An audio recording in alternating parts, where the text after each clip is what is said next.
reksadana obligasi. Reksadana obligasi kenapa sih bisa naik turun? Apa alasannya reksadana obligasi itu bisa naik turun?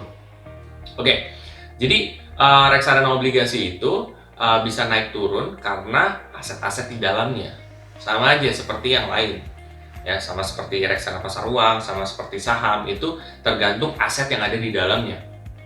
Kalau misalkan reksadana obligasi, tentu mayoritas asetnya itu ada di obligasi. Oke. Walaupun memang ada beberapa persen itu di kayak di beberapa instrumen lain gitu kan.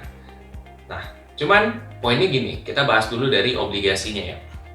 Nah, kalau dari sisi obligasinya, itu apabila obligasi di dalam reksadana obligasi ini lagi perform bagus, otomatis ya tentu reksadana obligasi akan meningkat gitu. Nah, obligasi sendiri itu ada obligasi korporasi, ada obligasi pemerintah.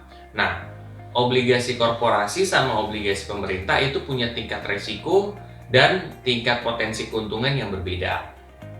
Dan tentu minimalnya juga beda-beda. Intinya seperti itu. Gue coba bikin sesimpel mungkin ya, ini gue agak berusaha. Nah, kalau obligasi pemerintah itu resikonya itu cenderung kecil ya. Tapi yang gue tahu, ini yang gue tahu ya, obligasi pemerintah tuh dimulai dari angka yang cukup tinggi. Walaupun memang juga ada yang dari angka rendah pun juga ada.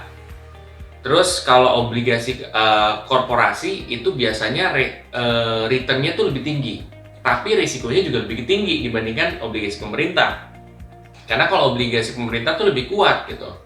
Ya kan, berarti kalau misalkan mereka sampai nggak bisa bayar, artinya negara bermasalah gitu.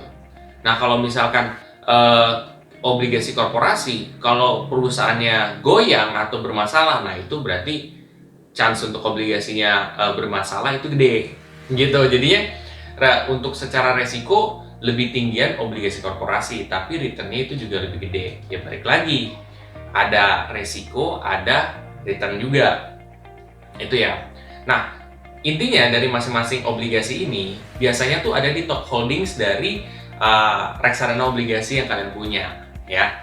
Nah, kalau ada di top holdings ini, masing-masing progresnya gimana? Kalau masing-masing progresnya lagi bagus, ya udah berarti kemungkinan reksadana obligasinya untuk naik itu besar, tuh ya. Lalu ada juga pengaruh dari beberapa aset lain selain obligasi. Itu bisa jadi kayak misalkan lo lihat di aplikasi Bibit ada tulisannya money market atau pasar uang gitu, atau obligasi jangka pendek gitu. Itu juga akan ngaruh juga kepada performa dari reksadana obligasi kalian. Basically reksadana obligasi itu emang dia tuh cenderung stabil, cuman tetap masih bisa naik turun gitu. Ya, terus ya itu sih gitu. Kalau misalkan dari aset lain itu juga mempengaruhi. Jadi kalau aset lain itu turun lagi bermasalah juga, itu mempengaruhi gitu. Itu sih. Dan yang gue tahu kalau obligasi, dan yang gue tahu juga di obligasi itu kalau misalkan suku bunga lagi naik, ya otomatis obligasi lagi turun.